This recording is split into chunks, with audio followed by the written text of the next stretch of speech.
여기 민수 어머니 계시죠? 문 좀 여세요. 그냥 안 넘어갑니다, 오늘. 여보, 잠깐만. 일단 나가지 말고 있어. 민수 아버지 맞으시죠? 아들이 남의 집 돈 가져가 놓고 연락 끊으면 부모라도 책임을 지셔야죠. 문을 두드리는 소리는 처음엔 예의 바른 노크처럼 들렸습니다. 그러다 금방 쾅, 쾅, 쾅 손등으로 두드리는 소리로 바뀌었습니다. 여기 민수 어머니 계시죠? 문 좀 여세요. 그냥 안 넘어갑니다, 오늘. 낯선 남자의 목소리가 복도 끝까지 울려 퍼졌습니다.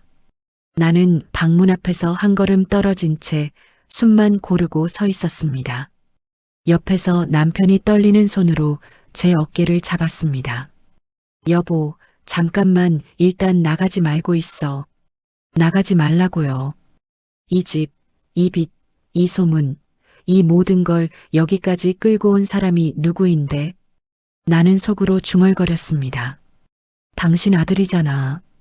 당신 아들이 우리를 여기까지 끌고 왔잖아. 문 밖에서 또 다른 목소리가 섞였습니다. 민수 아버지 맞으시죠? 아들이 남의 집 돈 가져가 놓고 연락 끊으면 부모라도 책임을 지셔야죠. 남편 손에 힘이 풀렸습니다. 나는 뒤돌아서 거실 끝 창문으로 눈을 돌렸습니다. 한때 반찬 가게에서 쓰던 낡은 철문 손잡이가 눈앞에 떠올랐습니다. 새벽마다 그 손잡이를 잡고 돌리면 기름때가 배어나온 철 냄새와 김치 냄새가 함께 올라오곤 했습니다. 그 손잡이를 붙잡고 버틴 세월이 있었는데 지금 나는 이 방문 손잡이 하나 제대로 못 잡고 서 있었습니다. 그날의 소리는, 그날의 얼굴들은 지금도 잊히지 않습니다. 하지만 이야기는 그날 복도에서가 아니라 훨씬 전 아직 철문 손잡이에 힘이 남아있던 어느 아침에서 시작됐습니다. 그날 아침도 나는 반찬 가게 앞 철문 손잡이를 잡고 있었습니다. 쇠가 다 닳아 반질반질해진 손잡이는 묘하게 따뜻했습니다. 내 손때, 내 땀, 내 살림살이의 온도가 거기에 박혀 있는 것 같았습니다. 철문을 여는 순간 비닐장갑 스치는 소리, 양은 냄비 뚜껑 부딪히는 소리, 어제 삶아둔 무청 냄새가 뒤섞여 코끝을 찔렀습니다. 나는 불을 켜고 김치를 꺼내고 국을 끓이며 생각했습니다. 그래도 이만하면 우리 노후가 아주 불행하지는 않겠지. 가게 한편에는 오래된 통장 한 권이 숨듯 꽂혀 있었습니다. 남편이 공장 일 야간 경비, 택배 상하차까지 하며 모은 돈, 내가 장사하며 조금씩 더 얹은 돈. 적어도 애들한테 손 벌리지 않고 늙을 수 있겠다. 그 생각 하나로 버틴 날들이었습니다. 반찬들을 포장해 식당 납품 준비를 마치고 가게 문을 잠시 닫아둔 채 집으로 올라왔습니다. 부엌에 들어가자 남편이 식탁에 앉아 있었습니다. 손에 들고 있는 건 또 그 통장이었습니다. 여보, 오늘도 가게 나가야지? 응, 아직 나가야지. 이 나이에도 손님이 찾아주는 게 어디야. 내 말에 남편은 피식 웃었습니다. 그러면서도 통장 표지를 손가락으로 자꾸 쓸어내렸습니다. 나는 속으로 중얼거렸습니다. 또 잔액 세는구나. 저 사람은 숫자만 보면 안심을 하는데 나는 숫자를 보면 괜히 더 불안해진다. 밥을 먹으려 숟가락을 들려는 순간 식탁 위 남편 휴대폰이 떨리듯 울렸습니다. 민수, 파란 글씨로 저장된 이름이 눈에 들어왔습니다. 여보, 민수야. 남편이 허둥지둥 전화를 집어들었습니다. 나는 손에 쥔 숟가락을 내려놓고 조용히 남편 얼굴을 바라봤습니다. 민수야. 웬일이냐, 아침부터. 잠시 정적이 흘렀습니다. 남편 얼굴 근육이 하나씩 굳어가는 것이 눈에 보였습니다. 저 표정은 예전에 민수가 대학 등록금이 모자라다고 했을 때도 사업 한 번만 해보겠다고 했을 때도 나왔던 표정이었습니다. 그래, 많이 힘드냐? 나는 자리에서 일어나 싱크대로 걸어가며 괜히 그릇을 옮기는 척했습니다. 목소리는 들리지 않았지만 대화의 흐름은 대충 짐작할 수 있었습니다. 또 돈이구나. 이번에는 어떤 이름을 붙여서 가져가려나. 잠시 뒤 남편이 전화를 스피커로 돌렸습니다. 민수야, 엄마도 옆에 있다. 직접 얘기해봐라. 휴대폰 너머 한동안 소식을 뜸하게 하던 아들 목소리가 들렸습니다. 엄마 나야. 민수. 기운이 빠진 듯한 목소리였지만 나는 이상하게도 그 말투에서 익숙한 리듬을 들었습니다. 힘든 척, 미안한 척, 그러나 결국 하고 싶은 말을 꺼내기 위해 꺼내는 첫 마디. 왜 무슨 일이야? 몸은 괜찮고? 몸은 괜찮아. 근데 엄마 나 이번에 진짜 큰 기회가 하나 들어왔거든. 나는 대답 대신 싱크대 물만 틀었습니다. 수도꼭지에서 떨어지는 물소리가 민수 목소리를 가리길 바랐습니다. 해외 선물 쪽인데 리딩방에서 같이 들어간 사람들 수익이 장난 아니야. 내가 좀 늦게 들어가서 마진콜이 왔는데 이거 한 번만 정리하면 진짜 끝이야. 아빠랑 엄마 노후도 내가 책임질 수 있어. 남편이 나를 힐끔 바라봤습니다. 나는 일부러 눈을 마주치지 않았습니다. 속으로 중얼거렸습니다. 또 시작이다. 또. 마지막 한 번만 기회. 그 말들이 우리 집안에서 얼마나 많은 걸 가져갔는지 이 아이는 모르고 이 사람은 잊었다. 얼마나 필요하냐, 민수야. 남편 입에서 그 말이 나오는 순간 나는 문을 잠그고 남편 쪽으로 몸을 돌렸습니다. 당신 잠깐만. 민수야, 잠깐 엄마가 좀 물어볼게. 나는 휴대폰을 넘겨받았습니다. 민수야. 엄마다. 응, 엄마. 그래, 힘든 거 알겠는데 지금 어디에 얼만큼 빚이 있는지부터 얘기해보자. 휴대폰 너머에서 작은 한숨 소리가 들렸습니다. 엄마, 그게 중요한 게 아니고 지금 이 타이밍을 놓치면 진짜 다 날아가. 이거만 살려놓으면 나 다 갚을 수 있어. 엄마, 나 이제 진짜로 사람답게 살 수 있는 기회야. 나는 입술을 깨물었습니다. 사람답게 살 기회. 그 말은 지금까지의 시간들은 뭐였냐고 묻는 말이기도 했습니다. 우리가 반찬가게 철문 손잡이 붙잡고 살던 시간, 남편이 밤마다 공장 야간조 들어가던 시간은 사람답지 않은 시간이었냐고. 민수야, 엄마 솔직히 말할게. 우리가 여유가 있는 집이 아니다. 그리고 너 벌써 몇 번이나 그런 말했다. 엄마, 이번에는 다르다니까. 그때랑은 레벨이 달라. 진짜로. 나도 더는 엄마 아빠한테 기대기 싫어. 그래서 이 마지막 기회를 잡으려는 거야. 마지막. 그 단어가 혀끝에 걸렸습니다. 나는 조용히 물었습니다. 그러니까 엄마 아빠 돈이 또 필요하다는 소리구나. 휴대폰 너머에서 잠시 침묵이 흘렀습니다. 그리고 아주 천천히 민수 목소리가 다시 들려왔습니다. 응. 근데 얼마 안 돼. 정말 조금만 도와주면 돼. 엄마, 나 이제 진짜 아빠처럼 되고 싶어. 나는 순간 남편을 돌아봤습니다. 남편 눈이 벌써 젖어 있었습니다. 그래, 이 사람은 저 말에 약하다. 아버지처럼 되고 싶다. 효도, 책임, 남자체면. 이 말 앞에서 이 사람은 늘 무너졌습니다. 당신 안 돼. 나는 단호하게 말했습니다. 이번에는 절대 안 돼. 우리도 이제 늙었고 가게도 언제까지 할 수 있을지 모르는데. 무슨 해외 선물이야. 그게 뭔지도 모르면서. 남편이 입술을 달싹였습니다. 여보, 민수가 지금 많이 힘든가 보다. 마지막이라고 하지 않냐. 우리도 애 키우면서 한 번쯤은 애한테 기대줘야. 나는 남편 말을 잘랐습니다.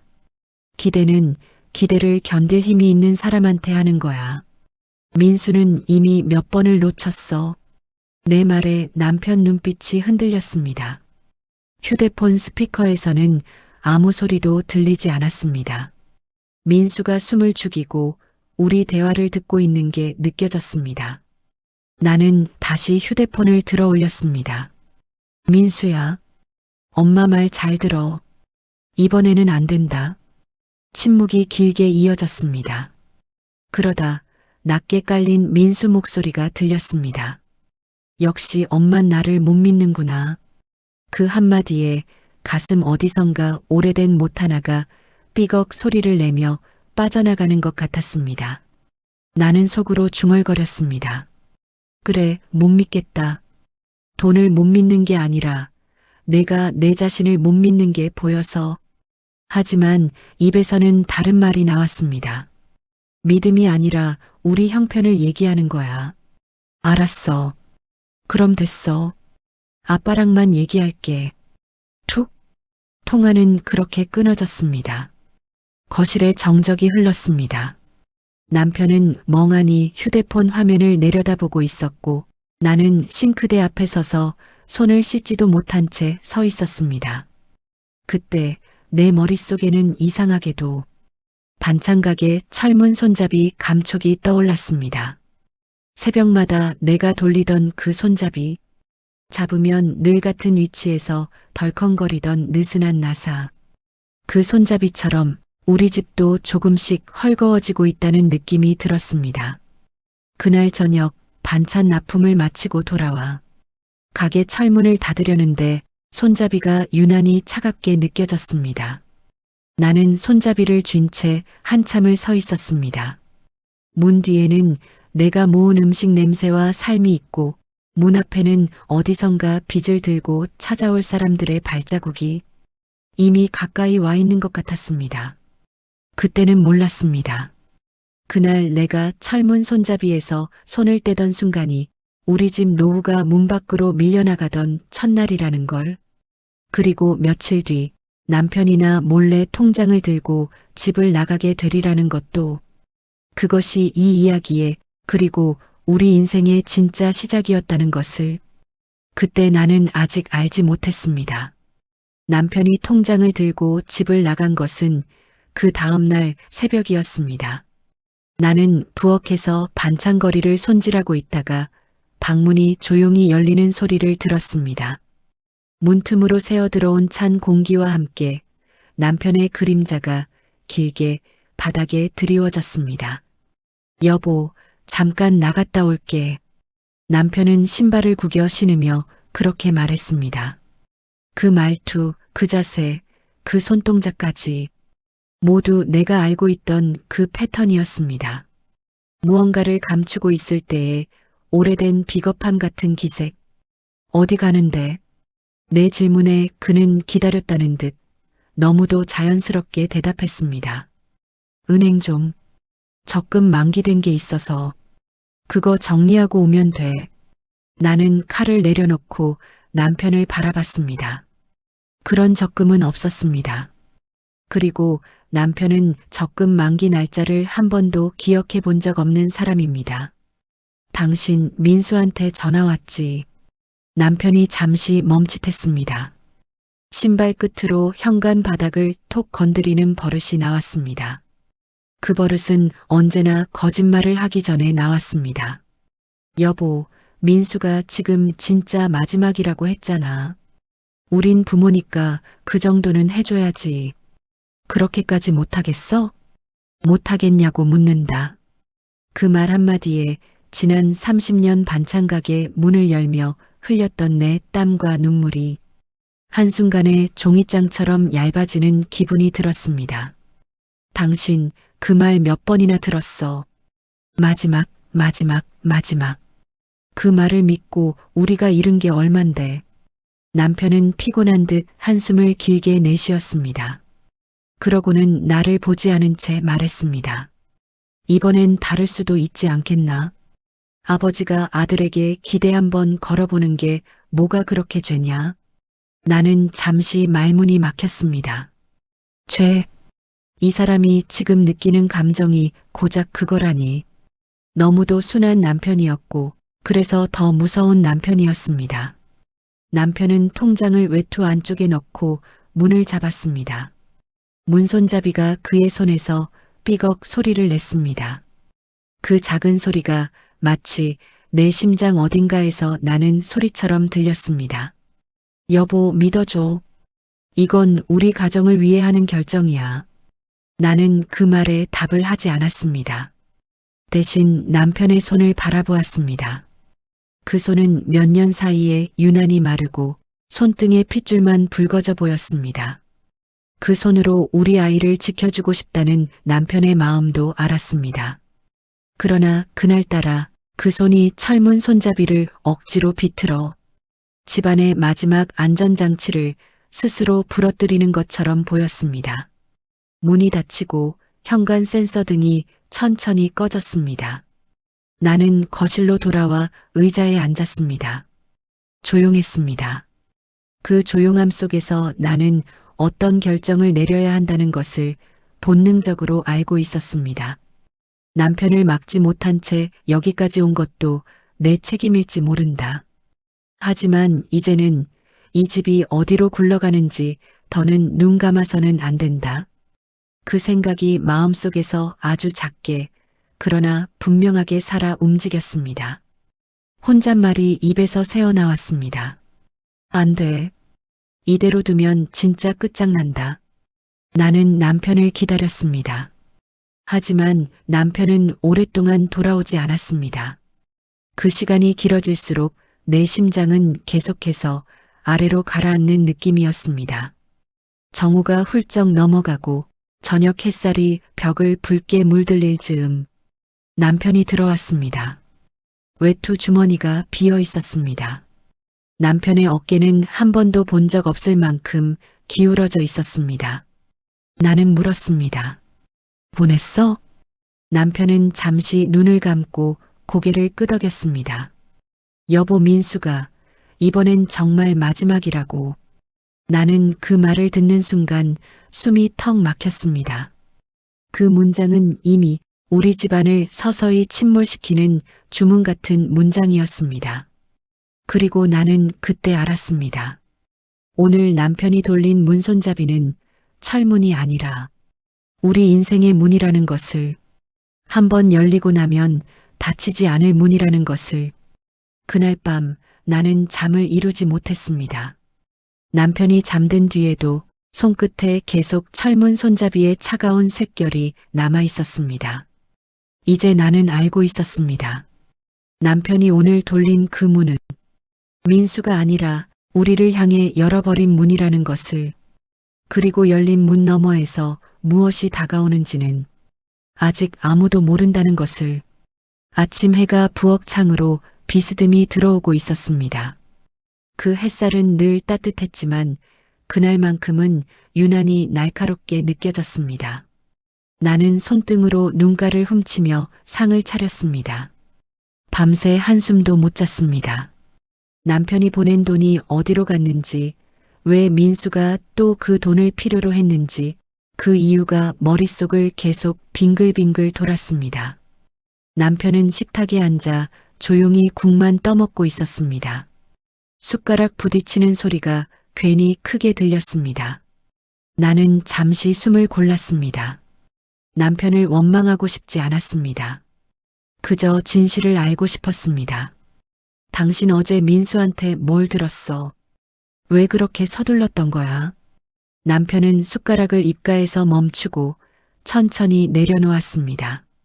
여보, 민수가 회사에서 큰 기회를 잡았다고 하더라.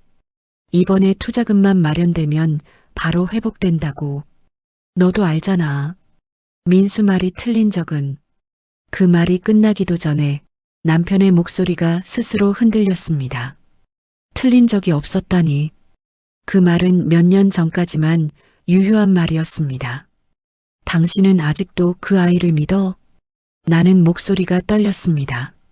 화를 내고 싶지 않았는데도 마음속 깊은 데서 폭발이 일어났습니다.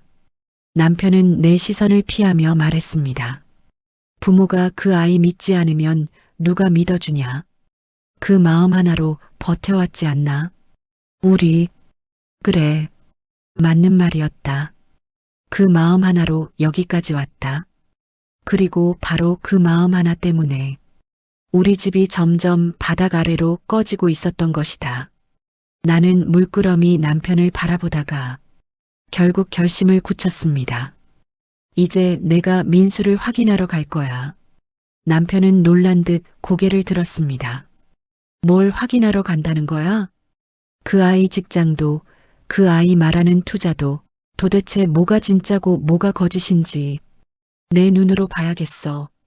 남편은 당황한 듯 웃음을 지었습니다. 여보, 그게 무슨 소리야? 민수가 거짓말을 했다는 건가? 나는 대답 대신 조용히 가게 앞 문 손잡이를 떠올렸습니다. 철문 손잡이의 차가운 감촉.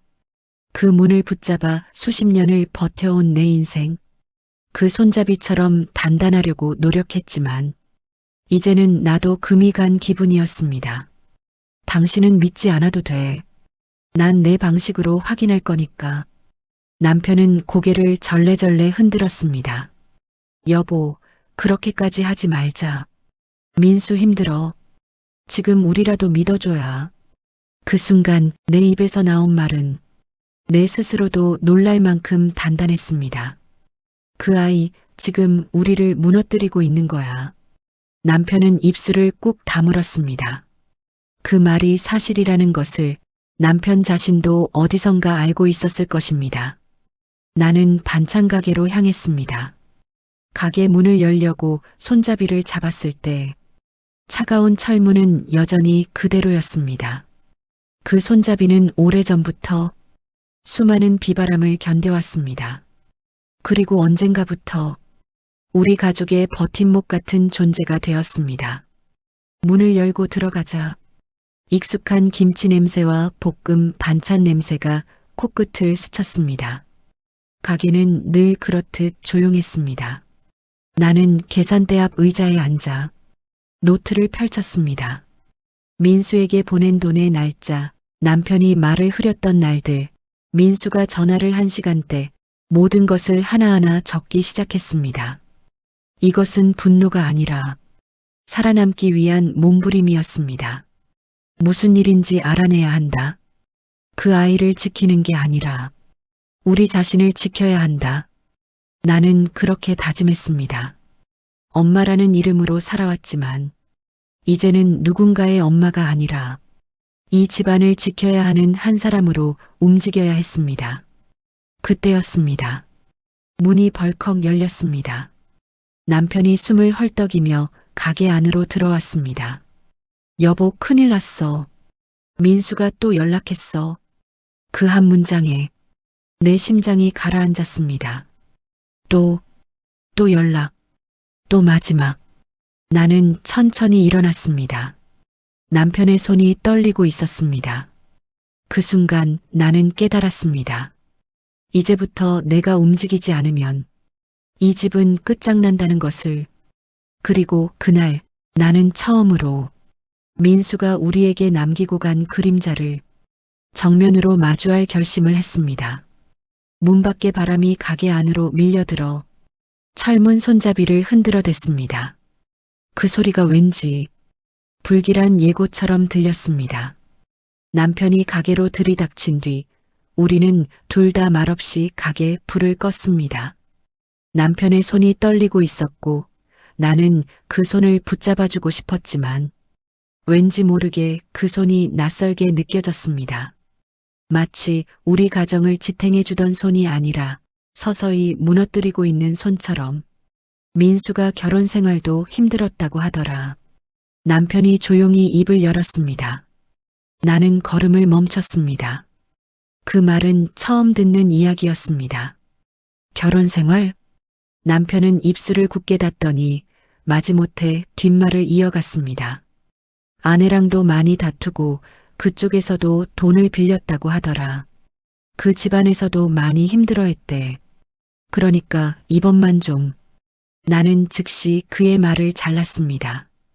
그쪽에서도 돈을 빌렸다고? 얼마나? 남편은 대답하지 못하고 눈을 피했습니다. 그 눈동자의 떨림이 모든 답을 대신하고 있었습니다. 나는 가만히 숨을 들이켰습니다. 몰랐다. 우리가 들여다보지 않은 민수의 삶은 생각보다 훨씬 깊은 구멍을 품고 있었다.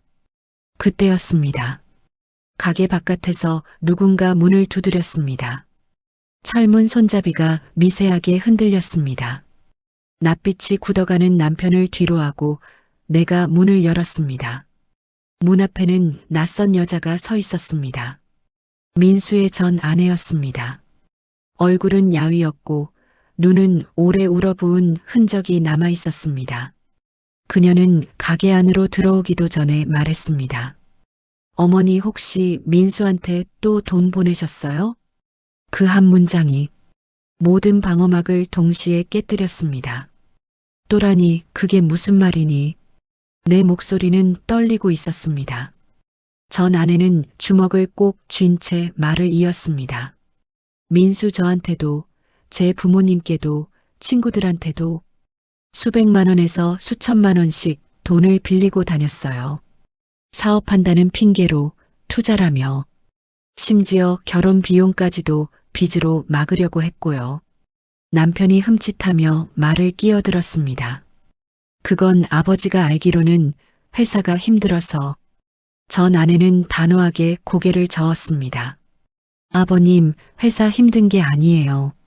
민수 투자라는 이름으로 사기를 치고 있었어요. 나는 손끝이 차갑게 굳어가는 걸 느꼈습니다. 반찬 가게 철문 손잡이를 쥐었을 때와는 다른 차가움. 몸속 어딘가에서 체온이 빠져나가는 듯한 추위. 전 아내는 떨리는 목소리로 마지막 말을 내뱉었습니다. 그리고 민수, 이미 고소 들어왔어요.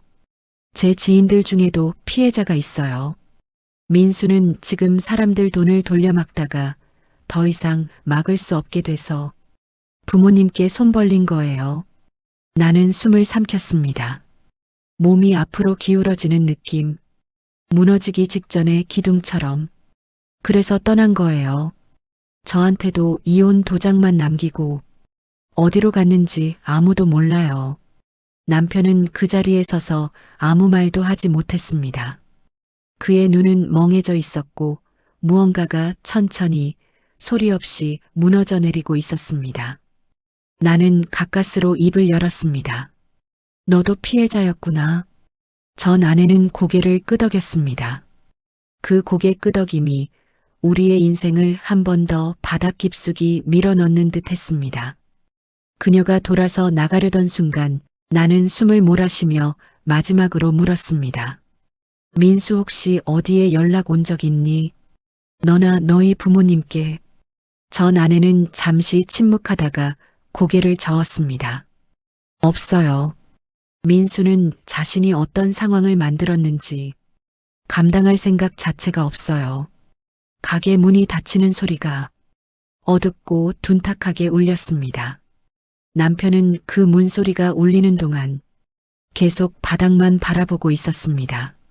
나는 그의 어깨에 손을 올렸습니다.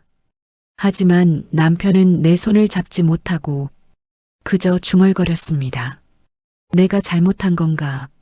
내가 그 아이를 너무 믿은 건가? 나는 대답하지 못했습니다. 그 질문은 나에게도 칼처럼 꽂혔습니다. 돌아오는 길, 철문 손잡이가 저녁 바람에 흔들리는 소리를 들었습니다.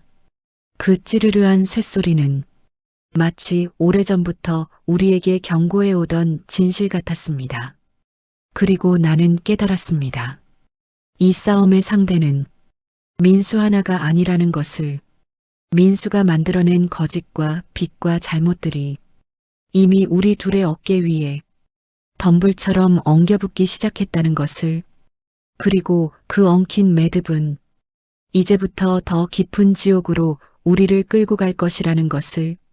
그날 밤 나는 남편이 잠든 뒤에도 가게 철문 손잡이를 문지르는 습관처럼 손끝에서 떨림이 멈추지 않았습니다. 우리는 아직 진짜 비극의 문턱에도 서지 않았다는 사실을 나는 직감하고 있었습니다.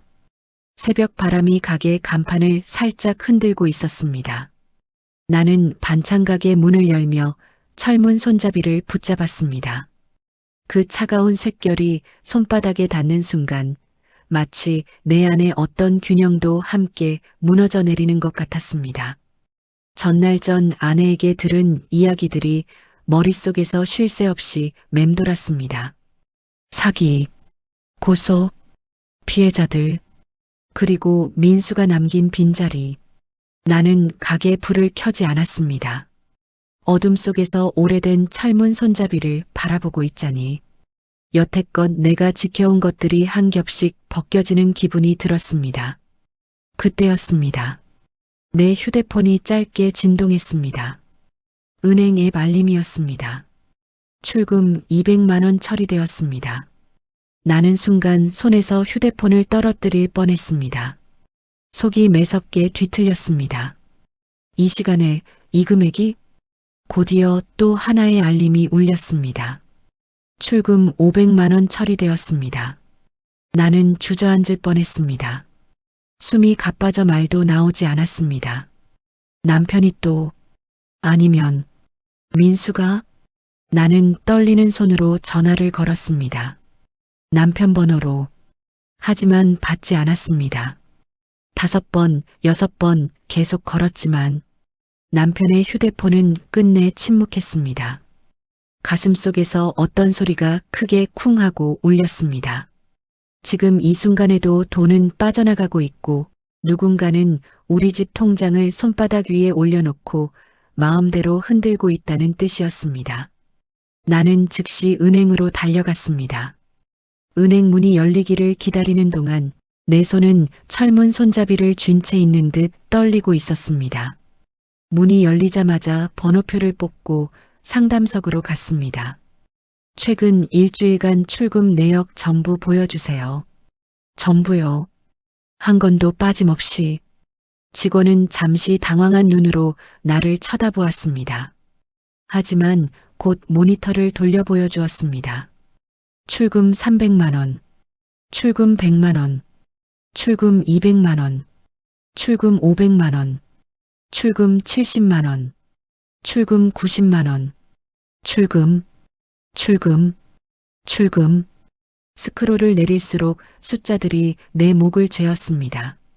언젠가 남편이 말하던 민수의 미래 투자금이란 말이 차갑고 조잡한 현실의 언어로 바뀌어 내 눈앞에서 춤추고 있었습니다. 직원이 조심스럽게 물었습니다. 혹시 가족 중 다른 분이 계좌를 이용하고 계신가요? 나는 머리를 천천히 저었습니다. 그 계좌는 남편 외에는 건드릴 사람이 없습니다. 그 말이 입 밖으로 나오는 순간 나는 깨달았습니다. 어제 남편에게서 들었던 그 말. 이번만이야. 민수가 정말 마지막이라고 했다. 그 말이 통장 속 출금 내역과 정확히 이어지고 있다는 사실을. 나는 바로 남편에게 전화를 걸었습니다. 5번 만에 남편이 받았습니다. 여보 미안하다. 민수가 새벽에 너무 힘들다고 하길래. 당신 지금 무슨 짓을 한 거야? 내 목소리는 떨리지 않았습니다. 오히려 너무 차가워서 나조차도 낯설게 느껴질 만큼. 남편은 한숨을 길게 내뱉었습니다. 여보 민수가 이번에 진짜 잡은 기회라는데 조금만 더 버티면. 나는 그 말을 끊었습니다. 민수 지금 사기 고소 들어왔어. 남편은 숨이 끊어진 듯 말이 없었습니다. 전화 너머에서 아무 소리도 들리지 않았습니다. 다른 사람들 돈까지 빌리고 돌려막기하고 결혼 생활도 그렇게 무너졌어. 그 아이 지금 사람들 피해금으로 숨고 있는 거야. 우리 돈도 그 피해금 막으려고 가져가는 거고. 잠시 뒤 남편의 목소리가 아주 작게 들렸습니다. 그럴 리가 없다. 민수가 그런 아이가 아닌데. 나는 숨을 깊게 들이쉬었습니다. 당신이 믿고 싶은 그 애와 지금 이 세상에 존재하는 민수는 다른 사람이야.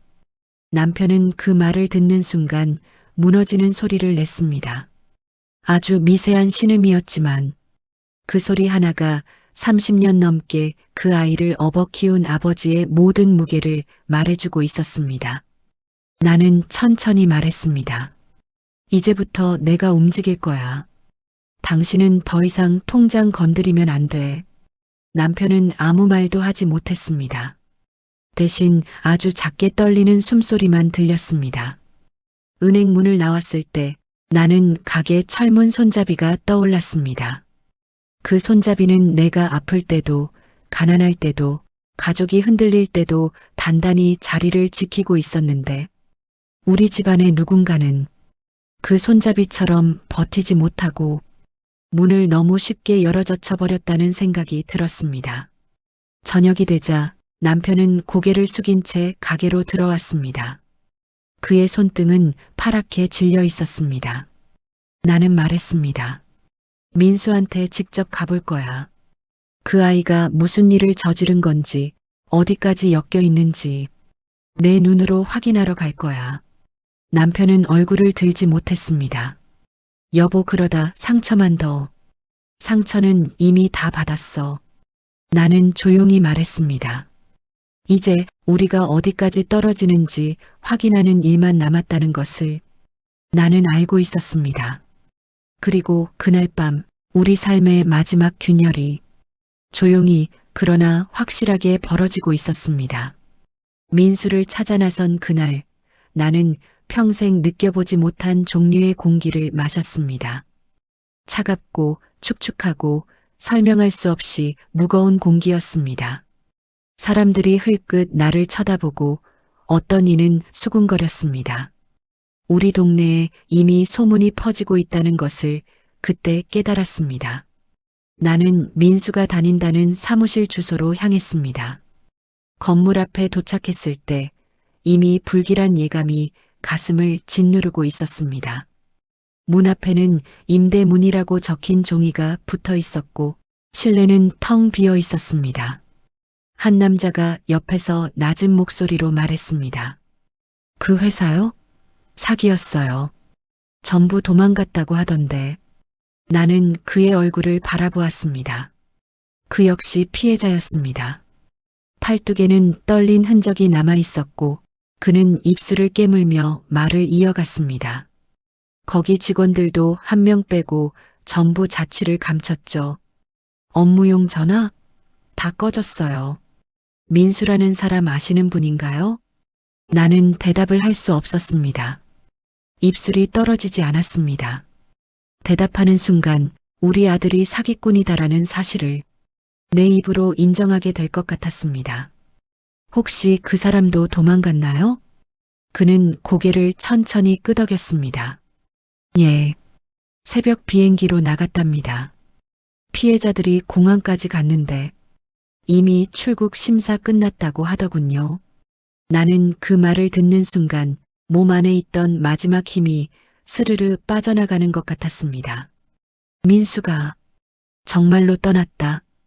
그게 사실이라면 우리는 단지 돈을 잃은 것이 아니라 아들을 잃은 것이었습니다. 나는 건물 계단에 앉아 숨을 골랐습니다. 눈앞이 아득했습니다. 어디선가 시끄러운 차 경적 소리가 들렸지만 아무 의미도 없는 소리였습니다. 왜 이 아이는 우리에게 이런 짓을 한 걸까? 그때였습니다. 내 휴대폰이 울렸습니다. 남편이었습니다. 통화를 받자마자 남편의 목소리가 터져나왔습니다. 여보, 피해자들이 집에 찾아왔어. 나는 일어섰습니다. 뭐라고? 3명이나 왔어. 민수한테 돈 빌려줬다고. 우리 집 주소는 어떻게 알았는지. 지금 집 앞에서 난리가 났어. 그 말이 끝나기도 전에 멀리서 들리는 사람들의 고함 소리와 문 두드리는 소리가 전화기 너머로 들렸습니다. 나는 뛰기 시작했습니다.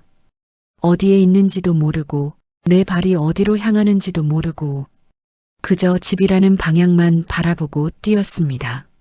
숨이 턱에 차오르도록 달려 모퉁이를 돌아 집 앞 골목에 들어섰을 때 몇 명의 남자들이 우리 집 철문을 잡고 흔들고 있었습니다. 철문 손잡이가 찢어질 듯 요란한 소리를 내고 있었습니다. 그 소리는 우리 가족이 깨져가는 소리와 다르지 않았습니다. 그 돈 내놔. 민수가 가져갔다며. 부모가 대신 갚아야지. 나는 숨을 몰아쉬며 그들 앞에 섰습니다. 잠깐만요, 잠깐만요. 우리도 지금 상황을. 하지만 그들은 말을 듣지 않았습니다. 민수 어딨어? 도망쳤다며? 부모도 몰랐다는 게 말이 돼? 다 한패 아니야? 나는 그 말에 다리가 순간적으로 풀렸습니다. 불현듯 머릿속이 새하얘졌습니다. 그때 남편이 집 안에서 뛰어나왔습니다. 얼굴은 하얗게 질려 있었고 손에는 오래된 통장을 쥐고 있었습니다. 제발 잠깐만 기다려주세요. 지금 우리가 확인 중이라. 확인? 확인할 게 어디 있어. 민수 이름으로 돈 갔다면서. 너희 집이 책임져야지. 그의 외침이 골목 전체에 울렸습니다. 나는 남편을 바라봤습니다. 남편의 눈은 완전히 무너져 있었습니다. 그에게서 단단함이란 조각조차 남지 않은 얼굴이었습니다. 순간 사람들 중 하나가 남편의 손에 들린 통장을 낚아채려 했습니다. 나요. 나는 반사적으로 그 손을 잡았습니다. 그러자 그는 차갑게 말했습니다. 이 통장에 답이 있겠지? 어디다 쓴 건데? 얼마를 빼갔는데? 언제까지 숨길 생각이었어? 그 말이 끝나는 순간 철문 손잡이가 바람에 흔들리며 딸깍 딸깍 소리를 냈습니다. 마치 오래된 경고음처럼. 나는 그 손잡이를 바라보며 느꼈습니다. 우리는 이제 문을 지키는 사람이 아니라 문 밖에서 밀려오는 파도에 휩쓸리고 있는 사람이 되었다는 것을. 그날 밤 피해자들은 경찰에 신고하겠다고 말하며 흩어졌고 남편은 그 자리에서 한참 동안 일어나지 못했습니다. 나는 남편 옆에 앉아 조용히 말했습니다. 우리 이제 끝난 것 같아. 남편은 천천히 고개를 들었습니다. 눈이 붉게 충혈되어 있었습니다. 아닌 줄 알았어. 우리 민수가 그럴 아이가 아닌 줄 알았어. 나는 대답하지 않았습니다. 대답 대신 남편의 손을 감싸 쥐었습니다. 그 손은 철문 손잡이처럼 차갑고 깨질 듯 흔들리고 있었습니다. 그리고 나는 그 순간 명확히 깨달았습니다. 절망이라는 것은 무언가를 잃는 순간이 아니라 더 이상 잃을 것이 남아있지 않다는 사실을 마음 깊은 곳에서 알아버리는 순간에 찾아온다는 것을. 이제 남은 것은 우리 두 사람이 어디까지 무너질지를 지켜보는 일뿐이었습니다. 그날 밤 피해자들이 떠난 뒤에도 골목에는 싸늘한 기운이 남아 있었습니다. 남편은 현관 앞에 주저앉아 아무 말도 하지 못한 채 오랫동안 손등만 바라보고 있었습니다. 그 손등 위에 얹힌 가로등 불빛이 마치 오래된 먼지처럼 희미하게 흔들리고 있었습니다. 나는 남편 옆에서 조용히 숨을 골랐습니다. 철문 손잡이는 바람 한 번에도 딸깍거리며 흔들렸습니다. 그 소리가 밤 공기 속에 적막하게 섞여 마치 오래전부터 이 결말을 알고 있었던 누군가의 속삭임처럼 들렸습니다. 여보, 남편이 아주 작은 목소리로 입을 열었습니다. 민수 그 아이가 정말. 나는 그의 어깨에 손을 올렸습니다. 그 손이 닿는 순간 남편의 몸이 크게 움찔했습니다. 아들이 잘못을 저지른 게 아니라 아들이 사라졌다는 사실이 그의 가슴을 처음으로 찢고 있는 듯 했습니다. 나 이제 어떻게 살아야 하지? 그때였습니다. 골목 끝에서 빠르게 걸어오는 발걸음 소리가 들렸습니다. 나는 고개를 들었습니다. 그 사람은 민수의 전 아내였습니다. 숨을 고르지 못한 얼굴, 울음이 채 가시지 않은 눈. 하지만 그 눈 속에는 이번엔 분노도 원망도 없었습니다. 오직 확신만 남아 있었습니다. 어머니 아버님 찾았어요. 나는 얼어붙었습니다. 뭘 찾았니? 그녀는 손에 쥔 서류 봉투를 내밀었습니다. 찢어진 흔적, 접힌 자국, 누군가 오랫동안 쥐고 다닌 듯 구겨진 봉투였습니다. 피해자 단체에서 공유된 내용이에요. 민수 거기 이름이 올라왔어요. 나는 손이 떨리는 걸 숨기지 못했습니다. 봉투를 받아들었을 때 서류의 무게가 이상하게 무겁게 느껴졌습니다. 마치 우리 가족의 마지막 남은 숨통까지 쥐고 있는 것처럼. 봉투 안에는 캡처된 메시지들이 있었습니다. 그 남자 민수 맞아요. 이번 건도 부모 돈까지 끌어다 막았다더라. 이미 해외 나갔다고 하던데 같이 도망간 남자 하나 있었음. 그 문장들을 읽는 순간 머릿속이 새하얗게 번져나갔습니다. 해외라니. 남편이 중얼거렸습니다. 목소리는 금방이라도 부서질 것처럼 갈라져 있었습니다. 전 아내는 울음을 삼키며 말했습니다. 맞아요. 민수 이미 출국했어요. 저도 더는 그 아이가 어디 있는지 모르겠어요. 남편은 그 말을 듣는 순간 갑자기 부엌에서 접시가 깨지는 듯한 소리를 냈습니다. 그의 숨이 갑자기 끊어진 듯 흔들렸고 손에 쥐고 있던 오래된 통장이 바닥에 떨어졌습니다. 통장에서 흘러나온 종이 한 장. 민수가 마지막으로 남편에게 보낸 메시지였습니다. 아빠, 이번이 마지막이야. 조금만 더 믿어줘. 나는 그 문장을 보는 순간 숨이 멎는 것 같았습니다. 남편은 종이를 들고 천천히 일어섰습니다. 그의 어깨는 흔들리고 있었고 그 흔들림은 이제 더는 아버지의 사랑이 아니라 사람이 사람에게 줄 수 있는 가장 깊은 절망의 진동처럼 보였습니다. 내가 내 손으로 우리 집을 무너뜨린 거지. 남편의 입에서 흘러나온 이 말은 우리 가족이 지난 수십 년 동안 쌓아온 모든 시간에 균열을 냈습니다. 나는 남편의 앞을 막아섰습니다. 당신 잘못 아니야. 민수가 선택한 길이야. 당신은 그저 아버지였을 뿐이야. 하지만 남편은 고개를 저었습니다. 아버지가 아들을 잘못 사랑했어. 아버지가 버티고 말렸어야 했는데 나는 그 아이를 지켜준 게 아니었어. 그 아이를 망치고 있었던 거지. 그 말은 너무도 늦은 깨달음이었습니다. 하지만 가장 진실한 말이기도 했습니다.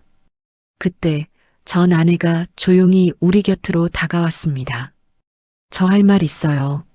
마지막으로 꼭 드려야 할 말. 나는 그녀의 표정을 살폈습니다.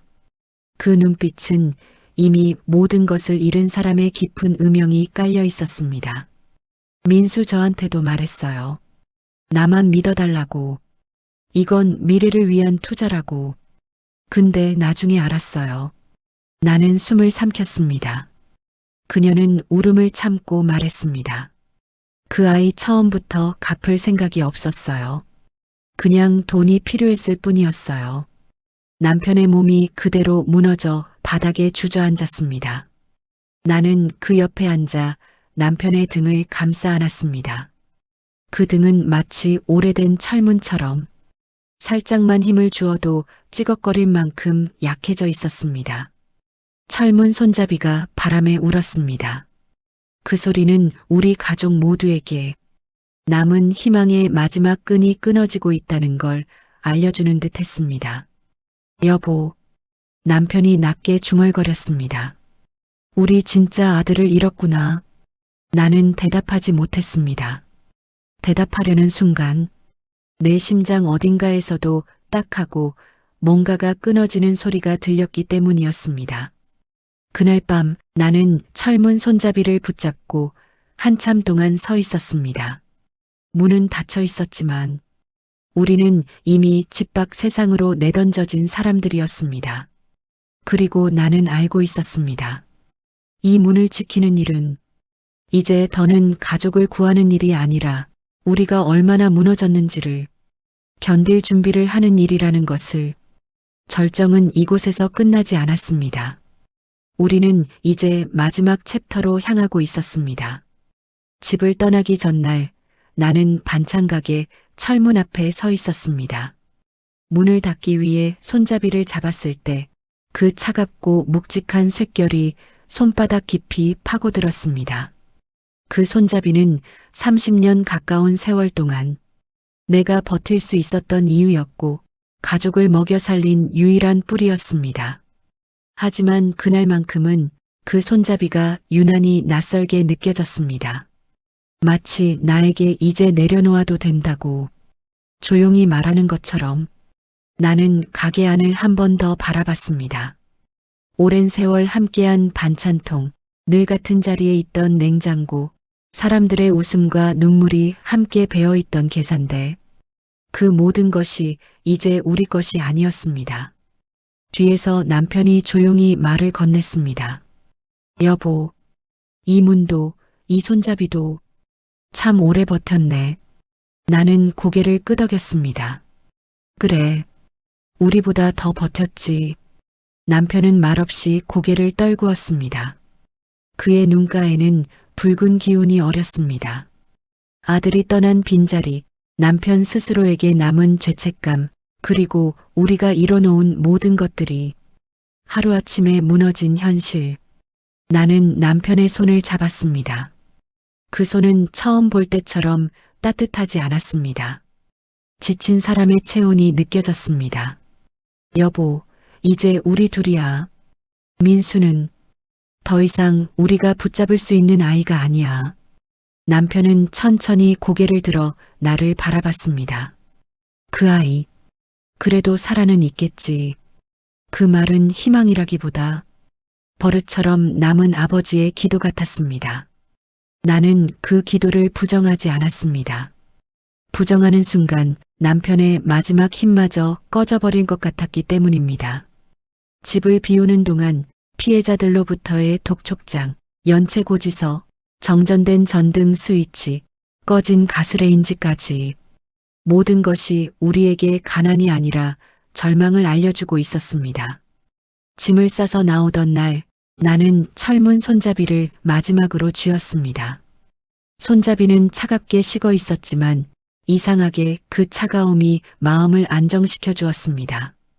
고통과 함께 살아온 세월이 어디론가 흘러가는 느낌이 들었습니다. 남편이 조용히 말했습니다. 여보, 우리 이제 어디로 가야 하지? 나는 그의 손을 꼭 잡았습니다. 어디든 가서 다시 살아보자. 그 말은 큰 희망이 아니었습니다. 다만 우리 둘만 남은 이 시간 속에서 최소한 서로를 잃지 않기 위한 약속이었습니다. 그날 밤 우리는 작은 방 하나를 얻어 들어갔습니다. 낡은 형광등 아래 남편은 한참 동안 말이 없었습니다. 그러다 아주 작게 중얼거렸습니다. 지금이라도 그 아이한테 연락 올까? 나는 조용히 고개를 저었습니다. 그 아이는 우리가 도와줄 수 있는 곳을 이미 넘어서 갔어. 남편은 눈을 감았습니다. 그 눈에서 한 줄기 눈물이 흘렀습니다. 나는 그 눈물을 닦아주지 않았습니다. 그 눈물은 남편이 아버지로서 마지막으로 흘려야 할 눈물이었기 때문입니다. 밤 창문 밖으로 바람이 불어왔습니다. 철문 손잡이 같은 찬바람이 우리 방 안까지 스며들었습니다. 그 바람 속에서 나는 느꼈습니다. 우리는 이제 민수라는 이름에 무너진 세상에서 벗어나 다시 삶을 살아가야 한다는 것을, 그리고 아주 작은 목소리로 남편에게 말했습니다. 여보, 우리 이제 서로 붙잡고 살아보자. 누구의 부모도 아니고 그냥 우리로. 남편은 천천히 내 손을 감싸 안았습니다. 그 손의 체온이 다시 조금 따뜻해지고 있었습니다. 그날 밤 우리는 처음으로 민수 없는 세상을 받아들였습니다. 그리고 나는 깨달았습니다. 가장 깊은 상처도 시간과 함께 조금씩 아문다는 것을. 이 이야기를 함께 해주신 여러분, 감사합니다. 혹시 이 사연이 마음 한 곳을 천천히 울렸다면 지금 여러분의 구독과 좋아요, 그리고 알림 설정이 저희에게 큰 힘이 됩니다. 여러분은 어떻게 느끼셨나요? 비슷한 경험이 있으신가요? 여러분의 소중한 이야기를 댓글로 남겨주시면 다음 이야기를 만드는데 큰 도움이 됩니다. 다음 영상에서 또 한 번 마음 깊은 곳을 건드리는 이야기로 찾아뵙겠습니다. 고맙습니다.